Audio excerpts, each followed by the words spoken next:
Sleeper Vande Bharat. এবার বন্দে ভারতে NJP যাবেন বিলাসী বিছানায় শুয়ে।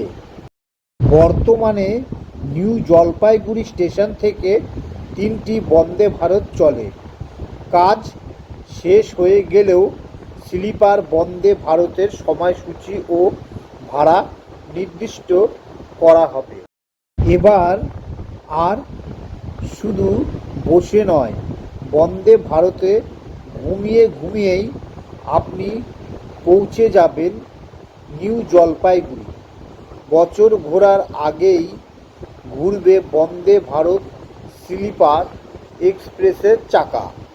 এই আশ্বাস দিয়েছেন খোদ রেলমন্ত্রী অশ্বিনী বৈষ্ণব।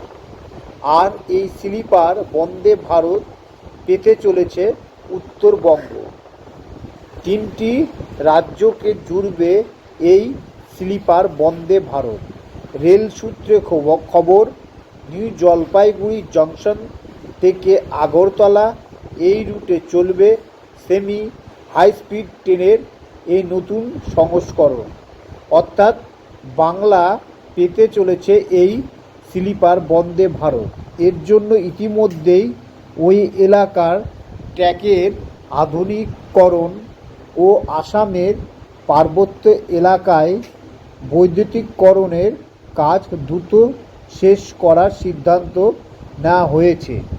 রেল সূত্রে খবর, আসামের পার্বত্য এলাকার বৈদ্যুতিকরণের কাজ কত বাকি, বন্দে ভারতের মতো সেমি হাইস্পিড এক্সপ্রেস ট্রেন চালানোর মতো উপযুক্ত ট্র্যাক কোন কোন এলাকায় নেই তা জানতে চাওয়া হয়েছে উত্তর পূর্ব সীমান্ত রেলের কাছে। কাজ শেষ হয়ে গেলেই স্লিপার বন্দে ভারতের সময়সূচি ও ভাড়া নির্দিষ্ট করা হবে। সেই জন্য উত্তর পূর্ব সীমান্ত রেলের কাছে এনজেপি ও আগরতলার মধ্যে কটি ট্রেন চলে, যাত্রী চাহিদা কেমন, সেই ব্যাপারেও রিপোর্ট চাওয়া হয়েছে। বর্তমানে নিউ জলপাইগুড়ি স্টেশন থেকে 3টি বন্দে ভারত চলে। হাওড়া, গুয়াহাটি ও পাটনা এই 3টি বন্দে ভারত চলছে নিউ জলপাইগুড়ি জংশন বা এনজেপি থেকে। এবার আগরতলার সঙ্গে এনজেপি জুড়তে চলেছে বন্দে ভারতের মাধ্যমে।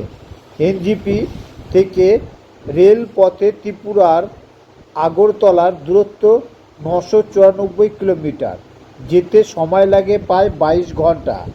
এখন বন্দে ভারত চালু হলে কমবে যাত্রার সেই সময়। আর সেই কারণেই এনজেপি আগরতলা স্লিপার বন্দে ভারত চালানোর সিদ্ধান্ত নিয়েছে রেল। এর ফলে পর্যটনের উন্নতি হবে বলেই আশাবাদী ভারতীয় রেল। বাজেটের পরেই রেলমন্ত্রী অশ্বিনী বৈষ্ণব জানিয়েছিলেন যে কেন্দ্রের সরকারের লক্ষ্য এখন দূরের শহরগুলিকে এক সুতোয় জুড়তে স্লিপার বন্দে ভারত চালানো হবে। এবার বাংলাতে প্রথম এনজেপি থেকে চাকা ঘুরবে স্লিপার বন্দে ভারতে। ত্রিপুরার মুখ্যমন্ত্রী মানিক সাহা সম্প্রতি রেলমন্ত্রীর সঙ্গে দেখা করে একগুচ্ছ প্রস্তাব দিয়েছেন। কলকাতা এবং উত্তরবঙ্গের সঙ্গে যোগাযোগের ক্ষেত্রে দ্রুতগামী ট্রেনের দাবিও রয়েছে। তার মধ্যে ত্রিপুরার ক্ষমতায় বিজেপি থাকায় আসামের মতো বাড়তি গুরুত্ব দিচ্ছে রেলও। বাংলাকে বাইরে রেখে যোগাযোগ সম্ভব না হওয়ায় উপকৃত হচ্ছে এই রাজ্য।